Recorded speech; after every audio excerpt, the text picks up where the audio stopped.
Hello, my name is Sibala, and today I'm going to be going over the Olympic lift tutorial, which for the power clean.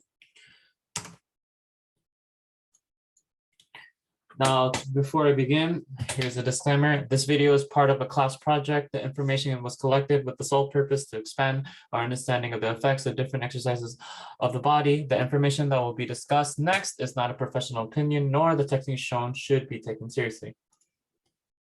Now, to begin, what is the power clean? The power clean is a strength exercise that involves lifting a barbell from the floor onto the shoulders in one continuous movement. Now, the major muscles used in the power clean would be the gluteus maximus, which is right here, the semimembranosus, the semitendinosus, which are your hamstrings, the biceps femoris, the vastus lateralis, the vastus intermedius, the vastus medialis, rectus femoris, your quads, your soleus and your gastrocnemius, which is your calves, your deltoids, your shoulders, and your trapezius, which is your back. I also have included two different diagrams which give concepts of how which muscles are involved in the power clean. Other muscles that are also involved would be your biceps brachii, and very little amounts. Major joints that end the movement involved in the power clean. The major joints would be your hip, knees, and ankles. And now these joints will work in conjunction with each other to execute the triple extension movement. Now, to begin, the first pull and the starting position. Now, for the starting position, your feet should be placed between your hip and shoulder apart, with toes pointed slightly outward. The shins and the balls of the feet should be positioned about 1 inch away from the bar. Arms should be positioned outside of the knees, shoulder width, with elbows fully extended. Now, to begin the exercise, the hips and knees are forcefully extended with the torso angle constant in relation to the floor. Elbows should remain in full extension, the head be in line with the spine, and the shoulders slightly over ahead of the bar. A cue to while you're doing the first pull should be that the bar travels closely or as close to the shins as possible. This movement is very similar to a deadlift, so the first portion of the first pull should be very similar to a deadlift. You pull. Also, another cue would be don't arch that back. We would like to have a flex back, as you can see. We want to maintain that angle towards the floor. Common mistakes and how to fix them. One common mistake for this exercise would be pulling the bar with the arms like a row instead of letting the force from the second pull propel the bar up.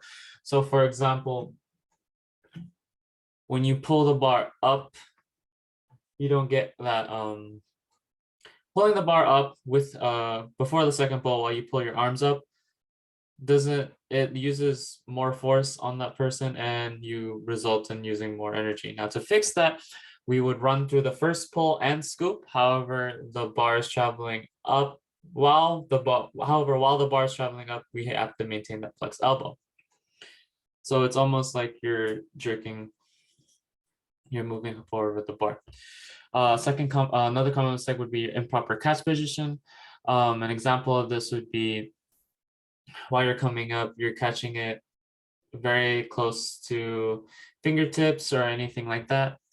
Now, not to fix this, it would be good to make sure that you have a good shoulder and wrist flexibility in order to get that front rack position, so you don't hit yourself in the face with the bar.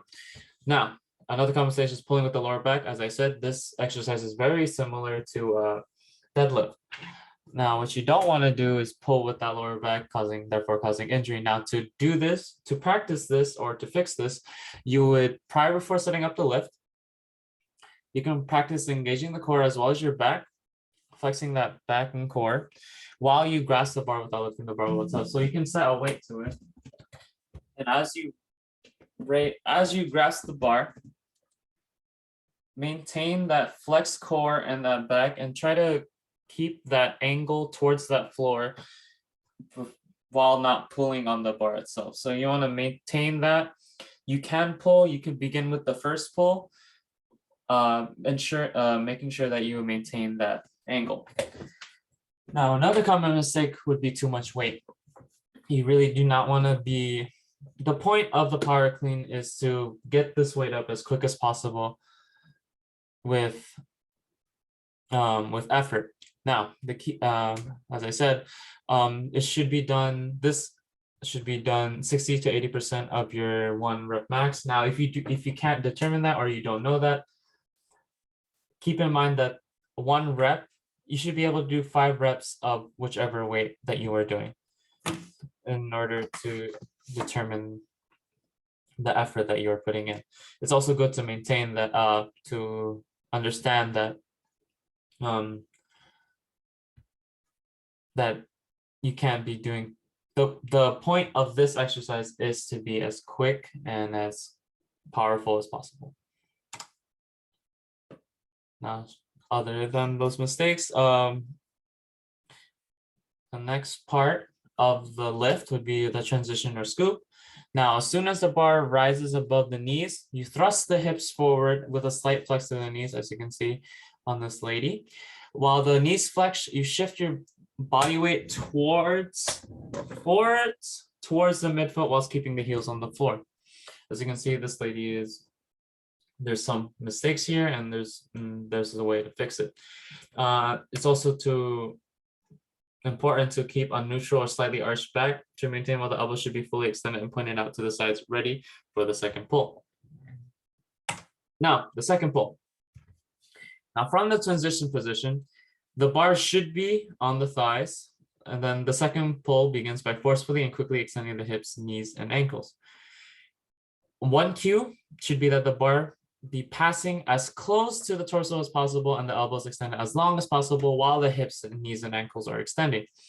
Now, as the shoulders reach the highest point, the elbows can flex, moving up and out to the sides to get out and under position under the bar. It is okay for the feet to come up off the floor during position to the upper. So if you're going up in weight, or you're trying to introduce more power into your exercise, it is okay for your feet to come up off slightly due to your upper momentum. Now, the next part is the catch and receive. Now, as the bar reaches the maximal height, you will pull under the bar by rotating your hands around and under, and with the flexing of the hips and knees to assume a quarter squat, as you can see here. However, I did a full squat. That's a mistake that I can fix. Now, the feet will move to a wider stance in comparison to the starting position. This is because your body is trying to maintain a wider base and make sure that you can push up the weight. Now, it's also, while you catch it, the bar should also be caught at the anterior deltoids and clavicles. Now, here's a demonstration.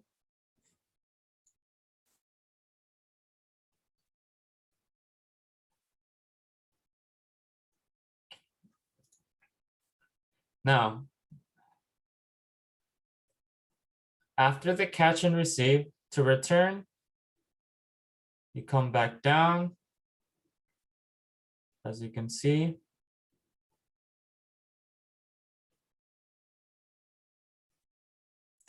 One important cue while you're coming back down after the catch and receive is that you should maintain that body torso angle that you were keeping while you were performing the exercise, so you do not hurt your back. So after you maintain, you drop the weight down. It's just reverse. You reverse the steps, come down, and then put the weight on the floor. Simple as that. Now, for the variations of the power clean, you can do the hang power clean. The difference between this and the normal power clean would be that the hang power clean, you begin with the bar above the ground. And with this hang power clean, you could also begin with it at different heights of the leg. For example, you can start with it above the knee, below the knee, and other things. The reason why you do a hang power clean is if you don't have the flexibility within your ankles or your hips. This is a progression that you can do. For the dead clean, a dead clean, as you can see, I put an example here with this man with the sandbag. This dead clean is also done, can be done with a kettlebell.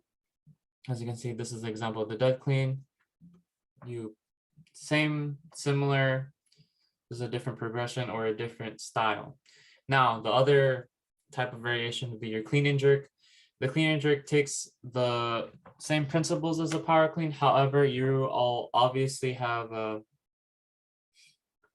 addition of the jerk, which is that upward motion above the shoulder.